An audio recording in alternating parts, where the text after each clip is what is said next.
I'm Abigail Foster, 35, and my entire life has been overshadowed by my family's contempt. At my father's 60th birthday party in Raleigh, I sat quietly in the corner, staring at nothing more than a cold, dry piece of bread. The laughter around me echoed, yet my stepmother's cruel words cut through it all. "That's all you deserve." My sister smirked, adding, "Always invisible, always pathetic."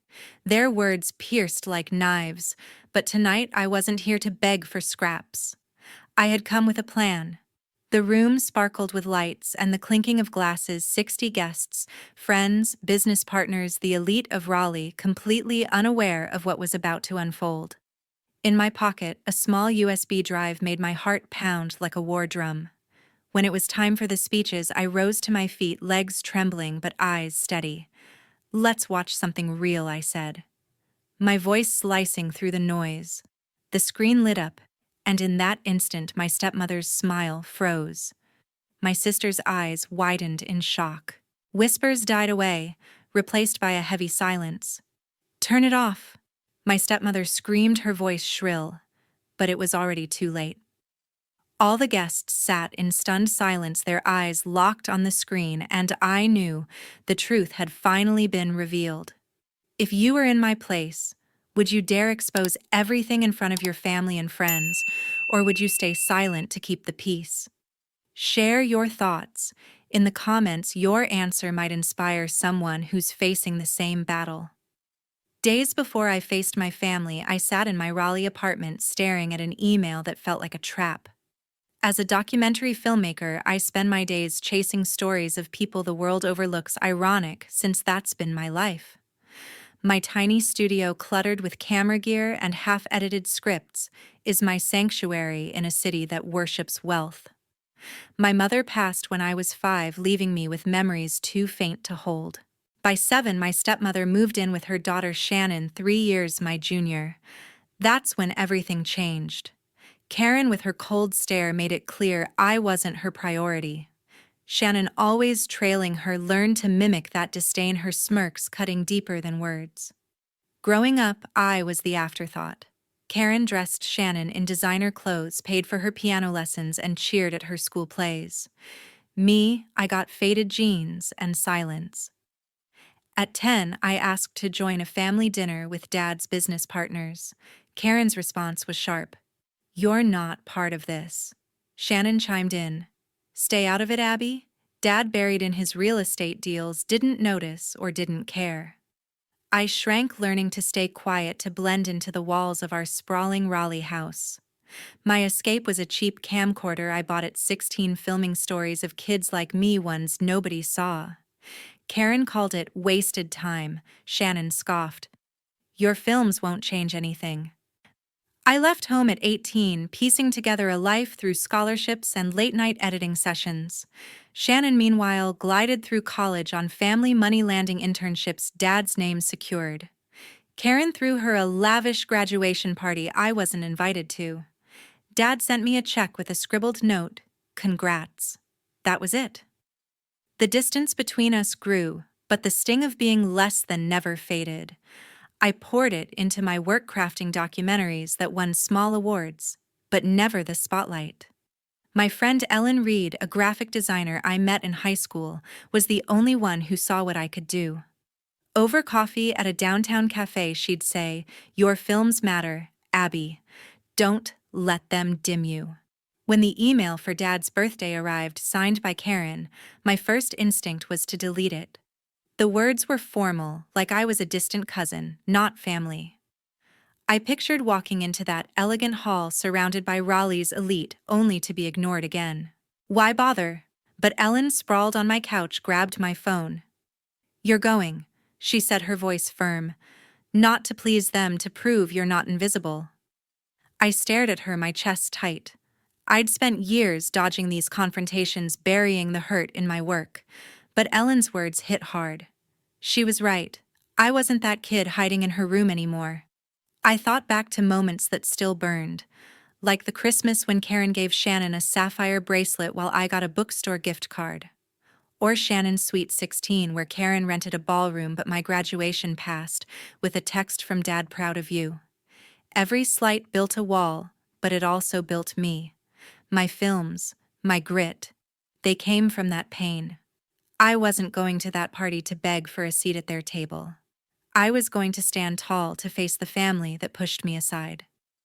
2 weeks before the party, Ellen burst into my apartment one evening, her eyes wide with urgency. She'd been sketching at a downtown Raleigh cafe when she overheard Shannon on her phone, her voice hushed but smug.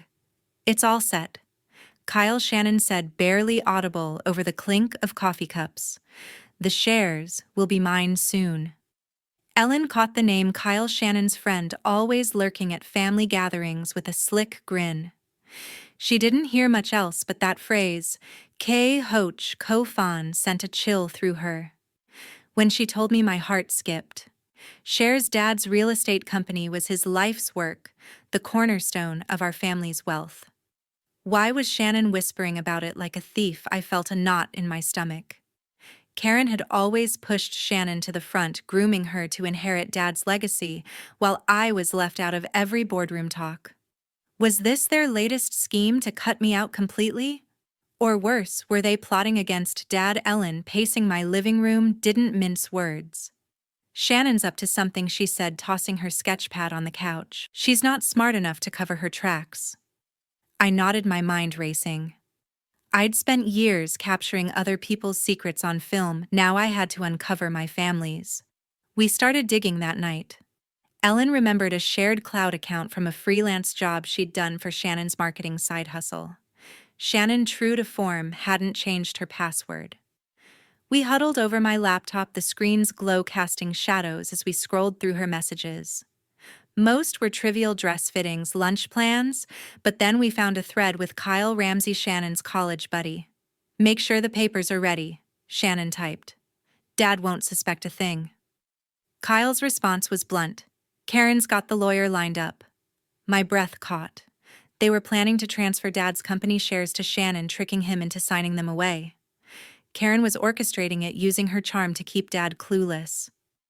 I stared at the screen, anger bubbling up. This wasn't just about me anymore. It was betrayal, pure and cold. Dad had poured his soul into that company, building it from a single office to a Raleigh empire. I pictured him in his study, signing deals with that quiet pride, unaware his wife and stepdaughter were scheming behind him. Ellen, leaning over my shoulder, muttered, "They're playing dirty." I nodded, my jaw tight. "We need proof," I said, "something they can't deny." We kept searching. One message from Kyle jumped out. "Bring the documents tomorrow." All set for the transfer. Attached was a draft agreement detailing how Dad's majority shares would go to Shannon, with Karen's signature already scrawled at the bottom. I saved it to a USB drive, my hands shaking. This was bigger than I'd imagined, a calculated move to strip Dad of his legacy. I thought of confronting Karen, but her sharp tongue would twist it against me. Shannon would just laugh. No, I needed something solid, something public. Ellen had an idea. "Let's catch them talking," she said, her voice low. The next afternoon, she trailed Shannon to a bar on Fayetteville Street, blending in with the crowd. I stayed back editing footage at home, my phone buzzing with her updates. "They're here," she texted, then sent a shaky audio clip from her phone. Shannon's voice came through clear and cocky. "Once Dad signs, it's ours.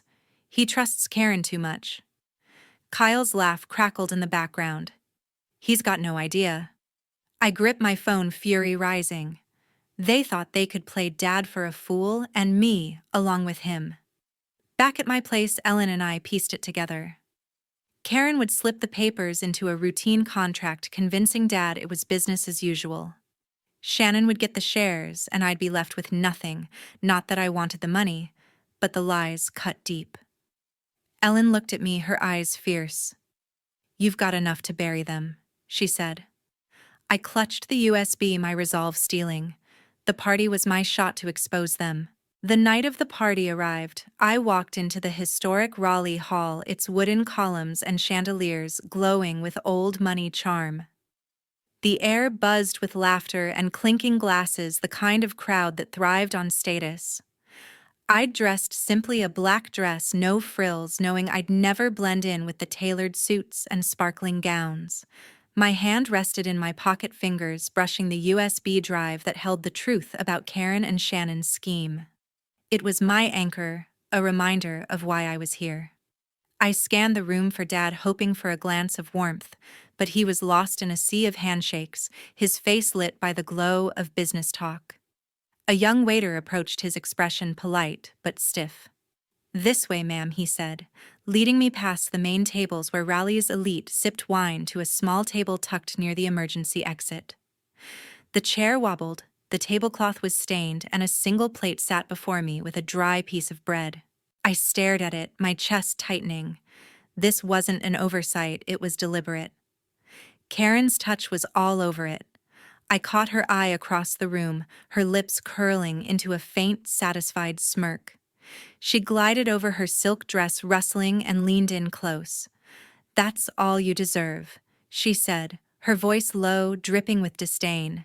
Shannon, trailing behind in a glittering gown, let out a sharp laugh.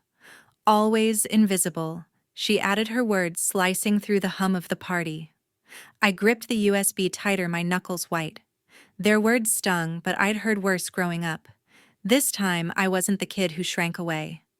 I forced a smile, holding Karen's gaze. "Nice setup," I said, my tone steady, though my heart pounded.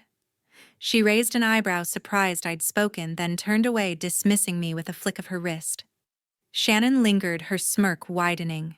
"Don't embarrass us tonight," she said before sauntering back to the main table where she basked in the attention of Dad's business partners. I sat alone, the bread untouched, my mind racing. The hall's grandeur felt suffocating, polished floors reflecting the light walls lined with portraits of Raleigh's past. I noticed the other guests glancing my way, some with pity, others with disinterest. A woman in a pearl necklace whispered to her companion, her eyes flicking toward my table. I straightened, refusing to slouch. I wasn't here for their approval.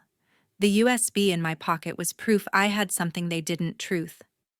I thought of the messages I'd found, the audio of Shannon and Kyle plotting to steal Dad's company. That knowledge kept me grounded even as the room seemed to close in. Dad finally appeared, moving through the crowd with a tired smile. I stood hoping to catch his eye, but Karen intercepted him, her hand on his arm, steering him toward a group of investors. He didn't see me, or maybe he chose not to. The familiar ache hit, but I pushed it down. This wasn't about winning his love tonight. It was about stopping a lie. I scanned the room for the projector setup, my plan taking shape. The speeches would come soon, and I'd be ready. As the evening wore on, waiters circled with trays of champagne, but none stopped at my table. A man in a sharp suit bumped into my chair, muttering an apology without looking at me. I felt the weight of every slight, every moment I'd been pushed aside. But I also felt the USB solid and real, a weapon I'd wield when the time came. Karen and Shannon thought they could bury me with a piece of bread and a corner table. They were wrong. As the speeches began, I felt the weight of the moment. The MC's voice echoed through the hall, praising Dad's legacy in real estate. The crowd applauded as Karen stepped up, her smile polished, talking about family and loyalty. I could barely listen, my pulse racing. This was it, my chance to show them all. I caught the eye of the AV tech I'd spoken to earlier, a nervous kid who'd agreed to help after I slipped him $20. I gave him a nod, and he slipped into the control booth. Karen finished to polite claps, and the MC called for more remarks.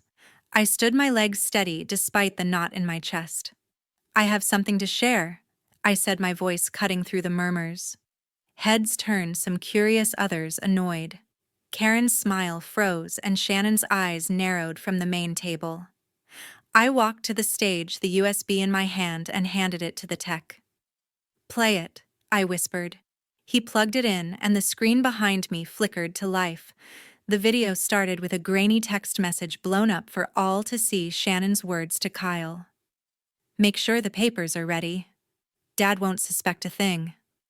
Gasps rippled through the room.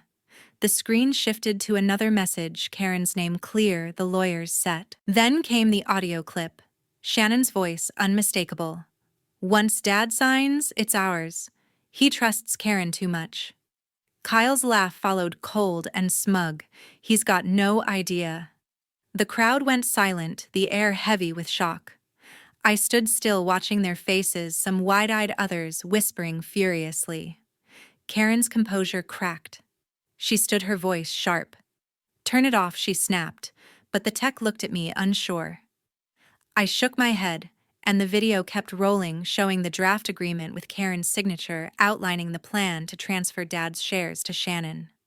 The hall erupted in murmurs, guests turning to each other, their faces a mix of disbelief and outrage. I glanced at Dad, his expression shifting from confusion to something darker, betrayal. He stood slowly, his eyes locked on Karen. Before anyone could move, Kyle stumbled in from the back, his face flushed, clearly caught off guard. "It's true," he blurted, his voice shaky as eyes turned to him. "Shannon and Karen, they planned it all. I just followed orders." The room exploded in chaos, guests shouting questions, some glaring at Shannon, who sat frozen, her charm shattered. Karen stepped toward Dad, her hands raised, voice trembling. "Gregory, it's not what it looks like," she said, but he cut her off, his face hard. "Explain this." Dad said, his voice low but piercing, pointing at the screen. Shannon tried to speak, her words stumbling. "Dad, it was just a misunderstanding," she said, but her voice cracked, unconvincing. I stood silent, letting the evidence speak. The guests' whispers grew louder, their judgment clear. A woman in a velvet dress leaned toward her husband, muttering about disgrace. A man in a tuxedo shook his head, staring at Karen. I felt a strange calm, the weight of years lifting. I'd done what I came to do. Dad turned to me, his eyes searching mine. For the first time that night, he saw me, really saw me. "You did this?" he asked, his voice soft but heavy. I nodded, my throat tight. "I had to," I said. He didn't respond, but his gaze held something new. Respect maybe, or regret. Karen tried again, her voice shrill. "She's lying, Gregory. She's always been jealous." But the crowd wasn't listening. The evidence was undeniable, and her mask had slipped. Shannon stood, her face pale, and tried to slip toward the exit, but guests blocked her path, their stares cold. Kyle, still standing, awkwardly muttered, "I didn't mean for this," but trailed off as heads turned.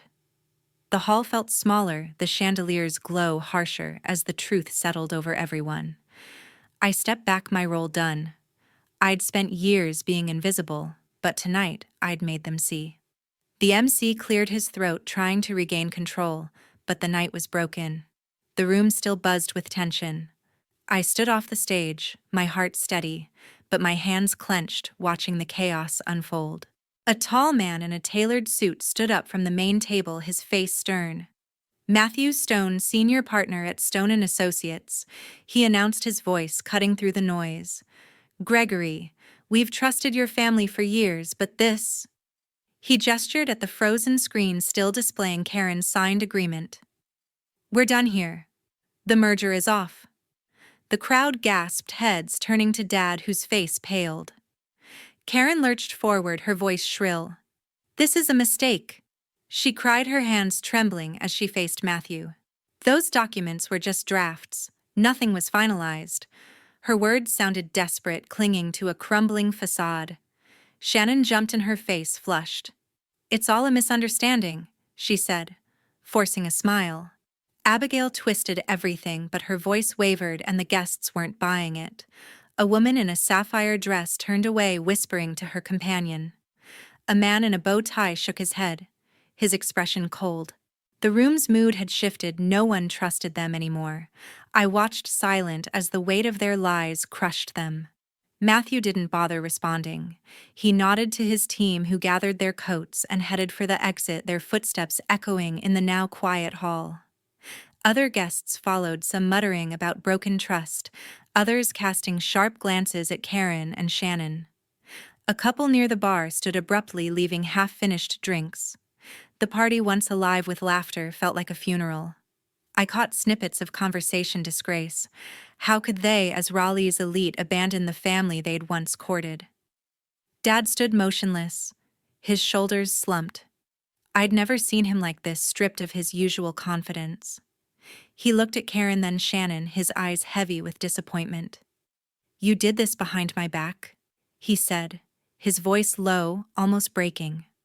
Karen reached for his arm, her face pleading. "Gregory, please let me explain," she said, but he pulled away, shaking his head. Without another word, he turned and walked toward the double doors, his silhouette fading into the dim hallway. The sight hit me harder than I expected, not triumph, but a quiet ache for the father I'd always wanted closer. Shannon spun toward me, her eyes blazing. "You ruined everything." She hissed, her voice sharp enough to draw stares. I met her gaze, unflinching. "You did that yourself?" I said, my tone calm but firm. She froze, her mouth open, but no words came. Karen, still standing near the stage, looked small for the first time, her elegance undone. "You'll regret this," she muttered, but her threat lacked weight. The guests who remained ignored her, their backs turned as they whispered among themselves. I felt no need to respond.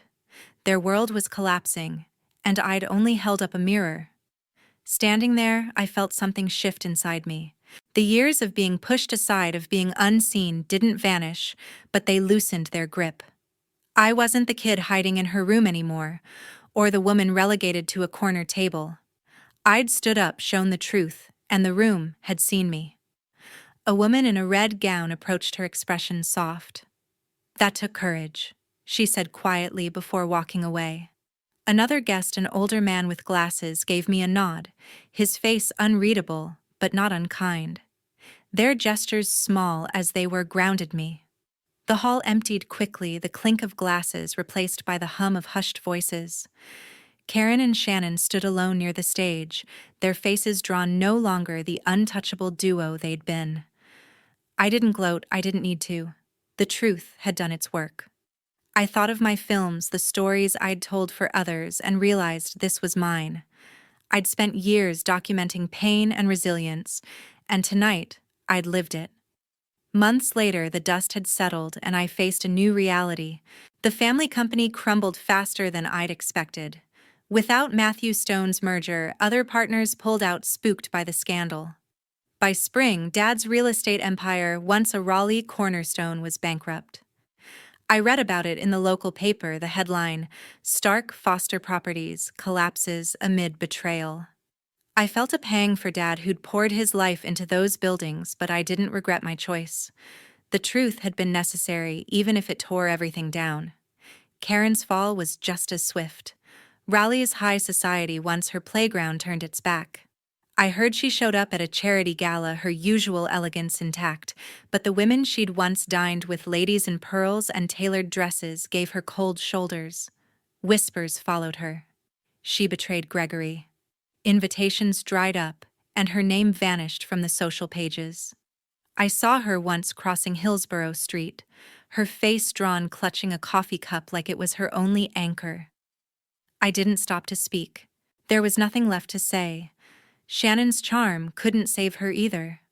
Her marketing gigs, built on her polished image, evaporated. A major ad campaign with a regional bank dropped her after the news spread her face no longer welcome on billboards. I overheard a former client at a downtown cafe saying, "She thought she could play everyone." Shannon tried to pivot, posting desperate updates on social media, but the comments were brutal accusations. Mockery, silence. She'd always thrived on attention, but now it was gone, replaced by a void she couldn't fill. Dad retreated entirely. He moved to a small condo outside Raleigh, cutting contact with Karen and Shannon. I tried calling once, leaving a voicemail, but he didn't respond. A mutual friend told me he was spending his days fishing, a quiet escape from the wreckage. I wanted to reach out to rebuild something, but his silence spoke louder than words. He'd trusted Karen, believed in Shannon, and their betrayal had broken him. I carried that weight, knowing my actions had forced him to see it, but I couldn't undo the past. For me, life took a different turn. A week after the party, I got a call from Susan Clark, a producer I'd met at a local film festival years ago. She'd been at the gala, one of the few who'd nodded at me with respect. "Your courage stuck with me," she said, her voice warm over the phone. "I've got a project, a documentary on family legacies. You in?" I met her at a small studio off Glenwood Avenue where we pored over contracts and storyboards.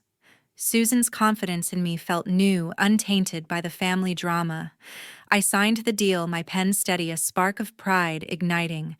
It was my first real break, a chance to tell stories that mattered. The work consumed me. I spent mornings editing footage, afternoons scouting locations, my apartment now a maze of scripts and coffee mugs. Susan pushed me to dig deeper, to capture raw truths, the kind I'd always chased. I thought back to my old camcorder days filming shadows to feel seen, but this was different. I was building something of my own, not proving myself to anyone. The crew respected me, their nods and quick smiles, a quiet validation. For the first time, I wasn't invisible. Raleigh felt smaller now, its old wounds fading. I walked past the shuttered Foster Properties office one evening, its sign, rusted windows dark. I didn't linger. The past was done, and I was moving forward. Susan's project was gaining buzz with screenings planned across the state. I poured myself into it, framing shots that told stories of loss and resilience, echoes of my own journey.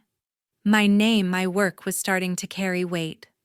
I thought of Dad, sometimes wondering if he'd ever call. I hoped he'd find peace, maybe even pride in what I'd become. Karen and Shannon were shadows now, their lives unraveling while mine took shape. I didn't wish them harm, but their absence felt like freedom. The city, once a cage of expectations, was now a canvas for my stories. I sat at my desk one night, the script open, and felt a quiet strength.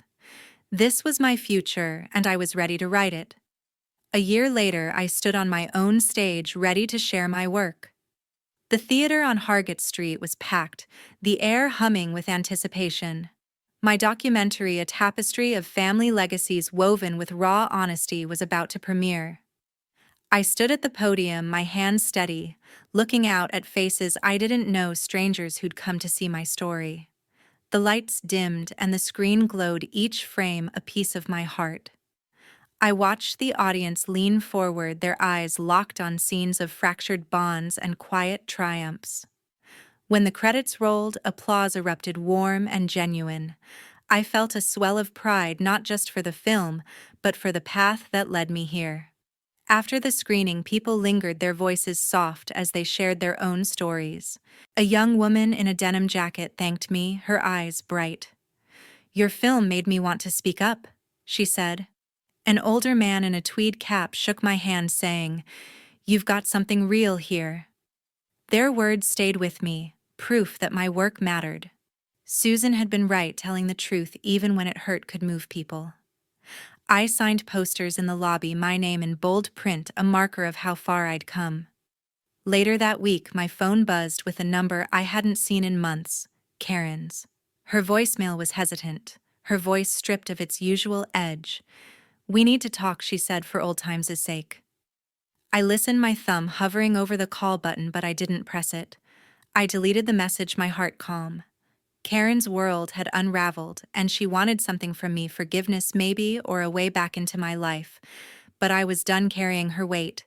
I'd spent years under her shadow, and I wouldn't step back into it. I turned off my phone and walked away, the decision final. One crisp morning, I drove to the old Raleigh Hall, its wooden columns now weathered, the chandeliers dark. The building stood empty, a relic of that night when everything changed. I parked and stepped out, my camera in hand. The air was cool, the street quiet. I framed a shot of myself in front of the hall, my reflection faint in the glass doors. The click of the shutter felt like a full stop, a way to mark my freedom. This place, once a stage for my pain, was now just a backdrop. I wasn't the woman relegated to a corner table anymore. I was someone new, unburdened. I thought about the journey that brought me here.